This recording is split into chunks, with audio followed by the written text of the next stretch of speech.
ভারতের কিছু ভিক্ষুক আছে সারাদিন ওই বাংলাদেশে ভিক্ষা করে ভারতে চলে যায়।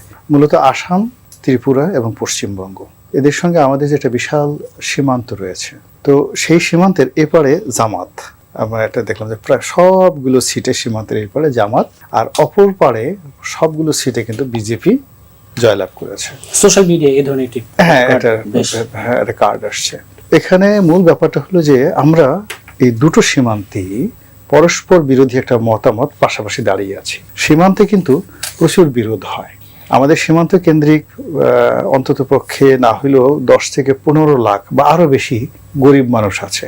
এর মধ্যে প্রান্তিক ভিক্ষুক আছে যারা ভারতে ভিক্ষা করে সারাদিন ভিক্ষা করে বাংলাদেশে চলে আসে। আবার ভারতের কিছু ভিক্ষুক আছে সারাদিন ওই বাংলাদেশে ভিক্ষা করে ভারতে চলে যায়। অনেকে ওই দেখা গেল সারাদিন বসে 5 কেজি চিনি চুরা কারবারি করছে, ওটা দিয়ে হয়তো সে 1000 টাকা লাভ করছে। এরকম অন্তত 10 লাখ লোক আছে।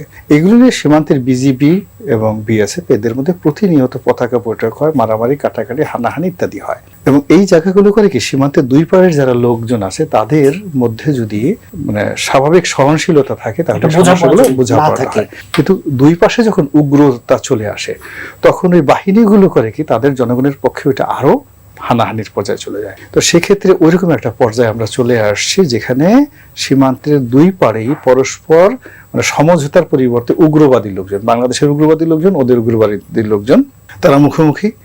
এরপরে সরকার, এখন পশ্চিমবঙ্গে যে সরকার আসছে, আসামে যে সরকার আসছে, ত্রিপুরাতে যে সরকার আসছে, তারা চাচ্ছে যে কোনো মূল্যে বাংলাদেশের সাথে একটা সম্পর্ক খারাপ থাকবে। বাংলাদেশের সঙ্গে তাদের যদি সীমান্তে খুব সম্পর্ক খারাপ থাকে তাহলে কেন্দ্রীয় সরকারের কাছে তাদের একটা দাম থাকে এবং ওখানে একটা বিশেষ শ্রেণীর ভোটার, বিশেষ করে দেখবেন যে সংখ্যালঘু ভোটাররা যারা আছে বাংলাদেশে বা যে বিশ্বের যে কোনো দেশে হয়, এই সংখ্যালঘু ভোটারদেরকে যত বেশি দৌড়ের উপর রাখা যায় তত বেশি রাজনৈতিকভাবে ফায়দা লুটতে পারে।